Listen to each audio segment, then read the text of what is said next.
Hey everyone, I'm Shelby. Buckle up because I'm about to tell you a story. And let me warn you, it's not all sunshine and rainbows. It's about injustice, about how my life got twisted up because of my mother-in-law, Sharon, and my sister-in-law, Haley. Let's rewind 8 years ago when Chad, my amazing husband, and I tied the knot. Back then, everything seemed perfect. Chad and I were head over heels for each other.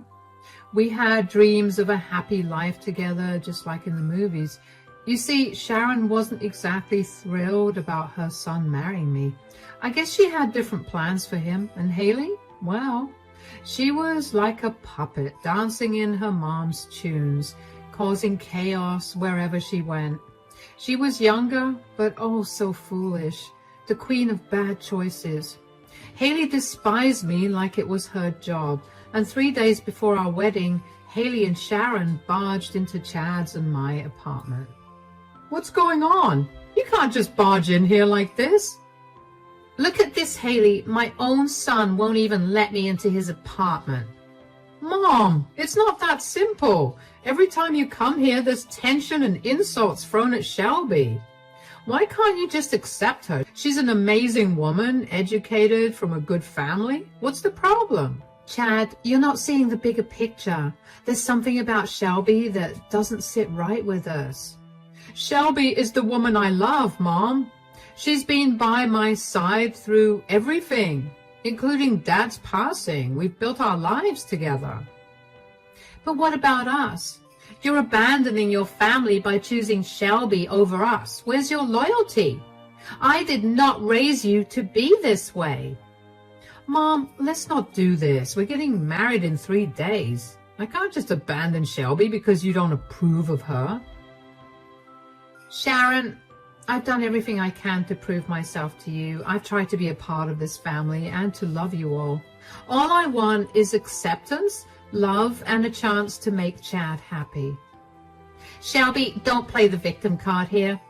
An outsider like you doesn't get to have a say in our family matters. And Chad, here is the final ultimatum for you.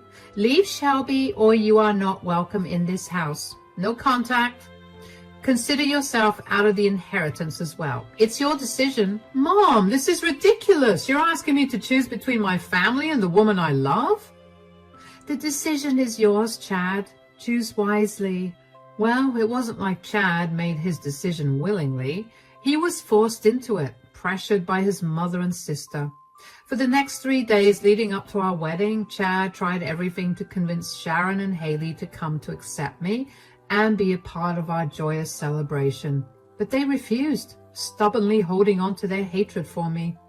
Even though our wedding day was filled with laughter and joy, I could sense the sadness in Chad's eyes. He was losing his family, and I couldn't help but feel responsible despite his reassurances that this was what he wanted. All our guests noticed the absence of Chad's family, wondering where they were. It was a hard pill to swallow. After our honeymoon, we continued to reach out to Sharon and Haley, hoping for some reconciliation, but there was no response, just silence. And then Chad finally said it was time to let go and accept that his family might never come around. Chad, I need to talk to you about something. I feel like everything that's happened is my fault. Haley and Sharon, they're your family. I get it, Shelby, and I'm sorry you feel that way, but it's not your fault. My mom and Haley have always tried to control my life. They never liked any of my girlfriends. They just can't accept that I'm grown up now and ready to start my own family.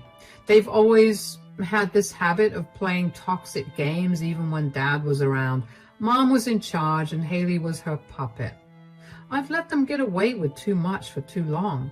But the one time I ask for something, they lose it. I think it's time we stop reaching out to them and show them that things can't always go their way.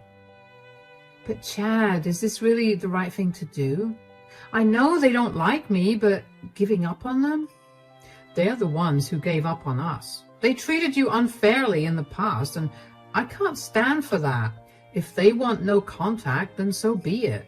I'm happy with you, and this is a fresh start for us. After a year of no contact with Sharon and Haley, life with Chad had settled into a comfortable routine. Our jobs, friends, and my family kept us busy and content. We hadn't spared a thought for them in months, but one day, fate intervened. Chad and I stumbled upon Haley at the new shopping complex in town. She wasn't alone. She was with a guy who was much older than her, covered in tattoos, and who gave off a bad vibe. Haley was Chad's sister after all. I understood his protective instincts. He wanted to approach her, and I didn't stop him. Instead, I stood by his side as we went to say hi to them. "Hey, Haley, long time no see." "Hi, Haley. How have you been?" "What a surprise, Chad and Shelby. I thought I made it clear I didn't want to see you." "Come on, Haley, let's not start off like this. Who's this with you?" "This is Max, my boyfriend." "And you must be Shelby's brother, Chad. I've heard some things about you. Where did you guys meet?" "Enough with the questions, Chad. Don't think for a moment that I've let go of what you did to us last year. You brought Shelby into the mix, causing chaos when Mom clearly didn't like her. And now you have the audacity to investigate my boyfriend when your taste in women is appalling. Cutting you off was the best thing we ever did." "Haley, that's it. I made a mistake trying to approach you. Mom's manipulation has gotten to you." That conversation with Haley left a bitter taste in my mouth. Chad and I quickly realized it was a mistake to approach her. We tried to brush it off, pretending it never happened. Little did we know a storm was brewing. But then, unexpectedly, a year later, everything changed. It was a dark Sunday, and we were just lounging in bed watching Netflix. The doorbell shattered the calm, and Chad went to get the door and then called me downstairs urgently. Rushing down in my robe, I couldn't believe my eyes. Sharon appeared in front of me, and she wasn't alone. With her was a stroller covered to keep it dry from the rain. Chad and I exchanged a puzzled look. What could Sharon be doing here, and who was with her in the stroller? "Mom, what are you doing here, and why the stroller?" "Sharon, why don't you take a seat and tell us what's happening?" Sharon made her way to the living room, pushing her stroller, and finally uncovered it. There was a little baby with pink cheeks and big blue eyes. I couldn't help but feel a surge of emotions seeing her. "Well, take a look. This is Lana, your niece." "Niece? So this is Haley's daughter? Wow." "Yes, but where's Haley? Shouldn't she be here with Lana?" "Lana looks like she was born just yesterday. How old is she?" "She's only a month old, and about Haley, I have bad news." "What do you mean, bad news? Is Haley okay?" "Chad, I'm so sorry. Your sister is no longer with us." "Huh? Mom, this can't be happening. I can't lose Haley." "Sharon, what happened to Haley?" "She took her last breath the day Lana was born. She couldn't survive the complications of childbirth." "That was a month ago. You're telling me now? Why didn't you let me know earlier? Why wasn't I invited to her funeral?" "I didn't know how to reach out to you after all that had happened. I'm sorry, son." "This is so unfair. I never got to say goodbye to my sister. It's too much to handle." "I'm so sorry. Haley didn't deserve this. Why didn't you tell us earlier, Sharon? The last time we saw Haley was a year ago. I never thought it'd be the last." "I couldn't bring myself to it. Haley was cremated. I still have her ashes in the urn." "Wait, who is Lana's dad? Did Haley ever get married or—" "Well, she was never married. The guy, Max, he didn't want to be involved, and your poor sister was too sweet to terminate the pregnancy, so she decided to do it on her own." "Ah, that Max. I never had a good feeling about him." "Chad, Shelby, I messed up before. I let my pride get in the way. I can't bear the thought of giving Lana up for adoption because she's my granddaughter. But I'm getting old. I can't do this on my own. I need your help. Would you consider raising Lana as your own? Chad. I know Haley could be troublesome at times, and I blame myself for not guiding her better. But please, find it in your heart to forgive her. Consider this. Lana is your blood, your niece. I know raising her won't be easy, but she deserves a chance with a family who loves her. Mom, this is a huge ask. We haven't even considered having kids of our own. We have demanding jobs, and our lives are already pretty hectic. Raising Lana would completely change everything. I don't know if we're ready for that kind of responsibility. Sharon, I understand where you're coming from, but this is a lot to take in. Imagine Lana bouncing from one foster home to another, facing who knows what kind of evil is out there. Yes, you walked out on us 2 years ago, but now you have a chance to make things right.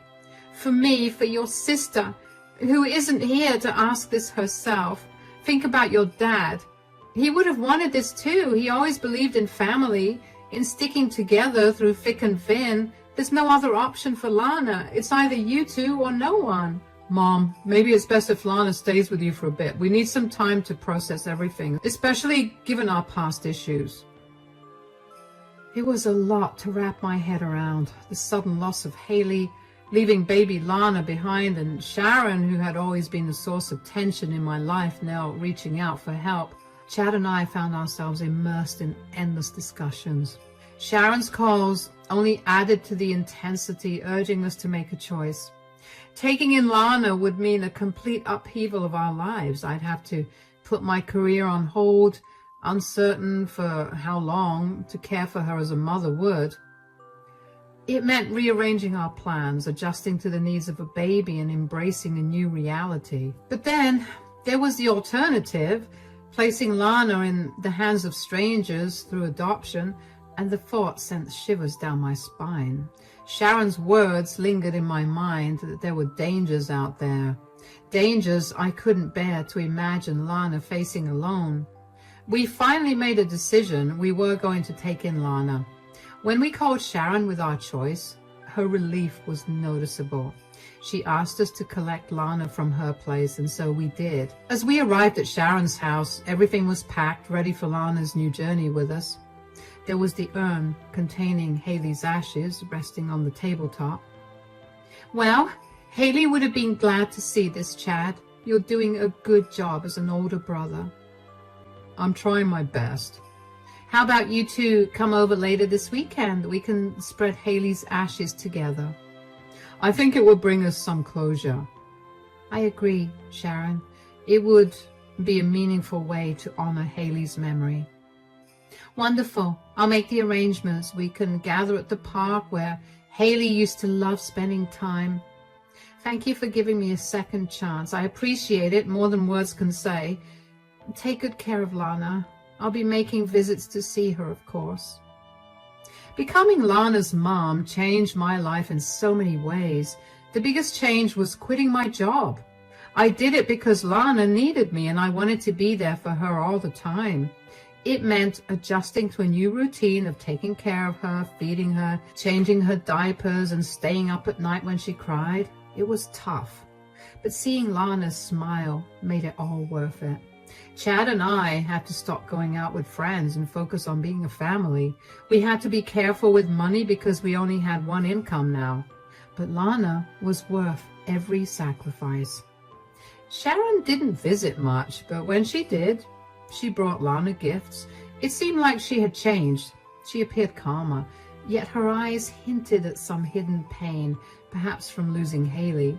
We celebrated Lana's big moments, from her first birthday to her first words, and even though Lana calling us Mom and Dad felt a bit odd at first, it didn't take long for us to feel like a real family. I remember when Lana started kindergarten, she was so excited, but when it was time to leave, she got a little nervous.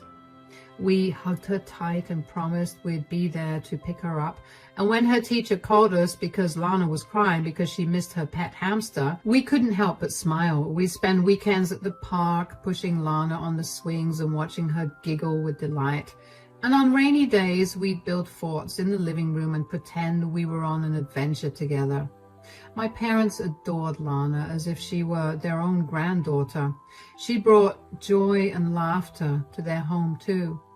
Time flew by, and before I knew it, Lana had become the center of our world. I had even forgotten what life was like before her. We were a happy family, and everything was the same until about 5 months ago. Lana had just started first grade, and that's when things took a turn.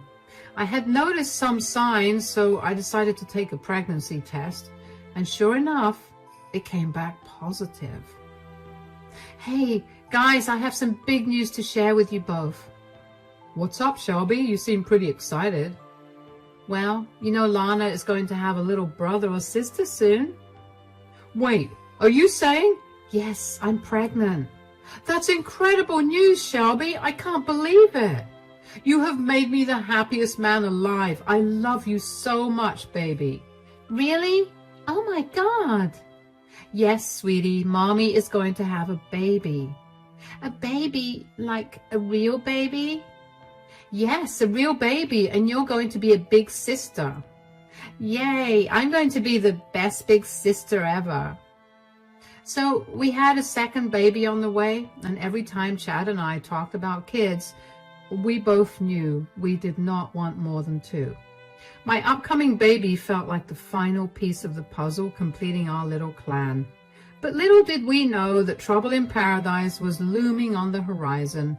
One day, Lana got back from school, and as I was serving her lunch, she told me something unusual. Mom, today after school, a lady I didn't know wanted to take me out for ice cream, but I remembered what you always told me about strangers, so I said no.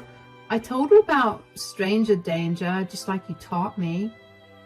Lana, sweetheart, you did absolutely the right thing. But can you tell me more about the lady? Did she look like someone you had seen before? No, Mom. I told Chad about it, but he brushed it off, saying I shouldn't worry. He thought it was just some random woman. We planned to address it with the school on Monday since it was the weekend, but life had different plans. We were enjoying our weekend.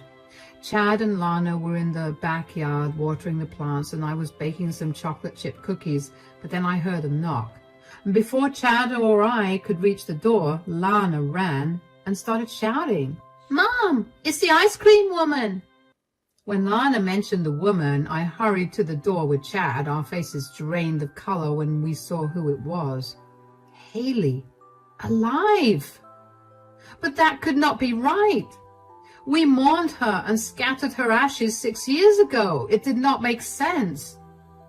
We stood there shocked, trying to process the impossible sight before us. Lana, sweetheart, please go to your room for a moment.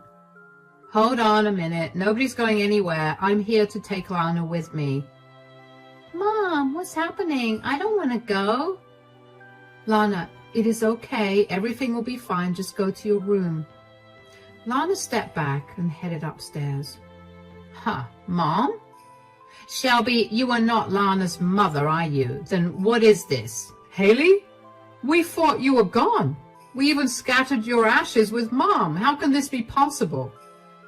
Mom is behind it. Look, I did not know what you've been told, but I'm here now. I came back to make things right, and Lana belongs with me. What do you mean, make things right? Exactly what it sounds like. You can't just come here and disrupt our lives. You need to leave. I just got back in town yesterday. I am not going anywhere, and just so you know, I have to sort something out with Max. But I'll be back. Get ready for it. As soon as she left, Chad and I looked at each other completely shocked. We had no idea what was going on. Haley had suddenly appeared out of nowhere, and we were left wondering whose ashes we scattered 6 years ago. It was all too confusing. The only person who could explain was Sharon. Without wasting a moment, we called Lana's babysitter who lived nearby. She arrived quickly, and we hurried to Sharon's place. Chad and I were furious and bewildered, and after a long drive, we finally reached Sharon's house. We didn't even bother knocking. Chad just barged in. Sharon was sitting in the living room watching TV like nothing was wrong. Mom, we need to know what really happened. All these lies are too much to handle. Our family's at risk because of you. You better start talking. Chad, Shelby, what are you doing here? What's going on? Oh, Sharon, don't act clueless. What kind of mother lies about her own daughter's death? Whose ashes did we spread at the park that day? Oh, no. Did you hear from Haley? Yes. She showed up at our house. Lana was right there. She saw her and heard everything. You told us Haley was dead. But there she was, alive just an hour ago. I'm sorry. It's complicated, but I did what I thought was right. Those ashes we scattered, they were fake. Just some ashes I found to make it look convincing. Mom, why would you do that? You are sick. Please, Sharon, no more games. We just want the truth. All right, I'll spill it all. Years ago, Haley came home knocked up by Max, who was a married man with kids. I didn't even know she was seeing him. Haley thought Max would come around about the baby, but I knew better. Oh my God, she got mixed up with a married guy? Yeah, and she was dead set on him coming to his senses. I told her to get rid of the baby, but she would not budge. Haley and her awful choices. She thought that if Max laid eyes on their baby, he would have a change of heart, but it did not go down like that. The day after Lana was born, Haley showed up at Max's place with Lana in tow, but he shut the door on them and told her to never come back. This whole situation crushed Haley. It made her give up on everything. She could not bear to look at Lana's face anymore, and she began to resent her own daughter. And I did not know what to do. Haley disappeared, leaving behind a note saying that she would never return. I kept trying to reach her, but after a week, she finally called me from an unknown number and demanded that I never contact her again. Apparently, she had started a new life wherever she was, and she wanted to cut ties completely and start fresh. Why did you keep this from us? You should have told us the truth, Sharon. Keeping something like this from us only made things worse.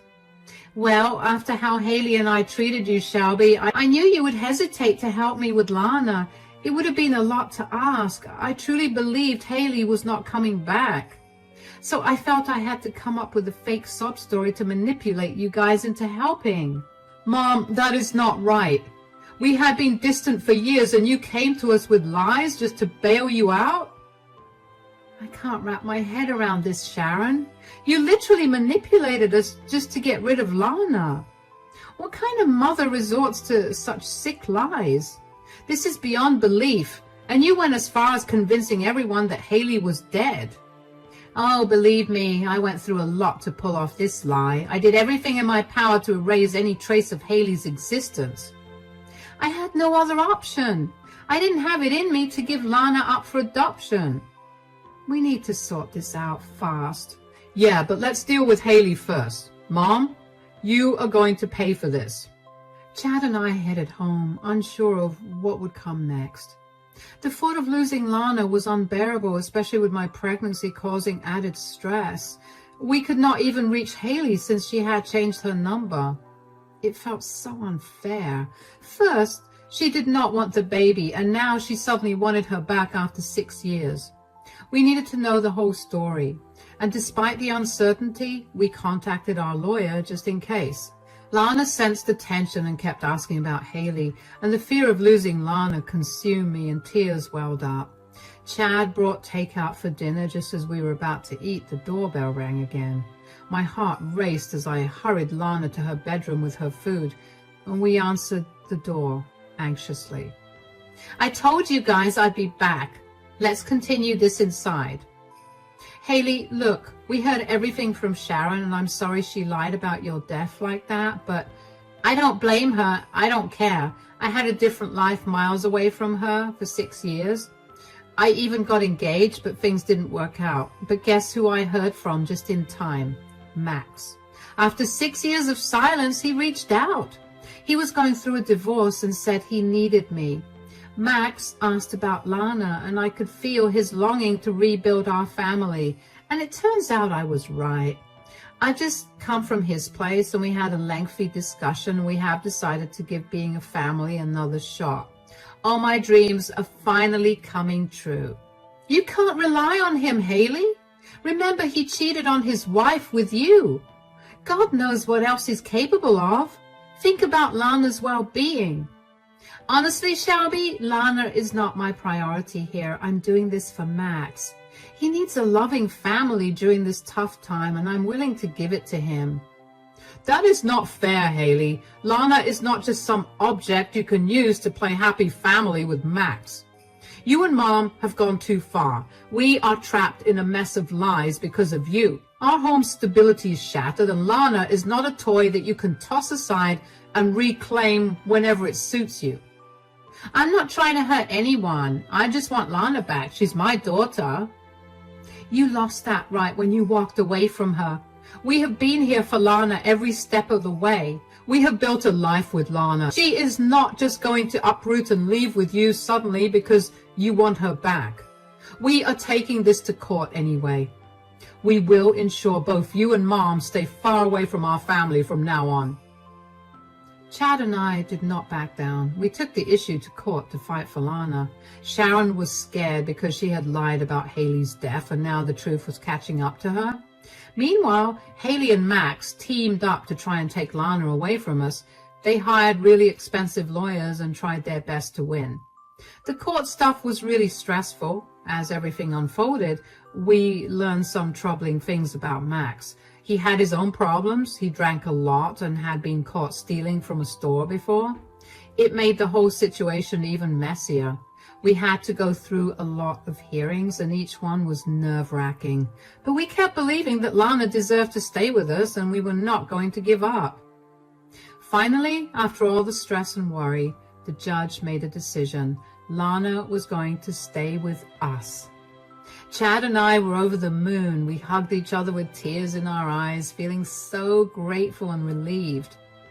But it was not all good news. Sharon got in trouble for lying. She was sentenced to 6 months in prison and had to pay a big fine for faking some documents to support Haley's fake death. I remember after the court ruling, Chad and I were getting in the car to celebrate when Max came up to us. How dare you rip Lana away from me? She's my flesh and blood, my daughter.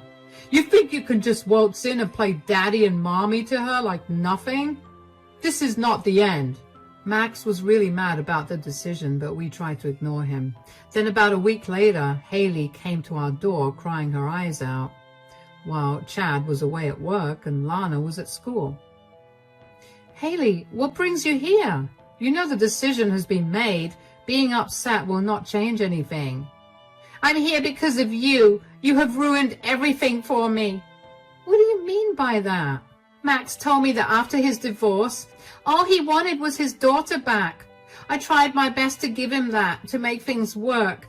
But you had to sabotage my plans, and he's done with me now. He said he's had enough and that he wants me gone forever. I don't know what to do. I'll be all alone.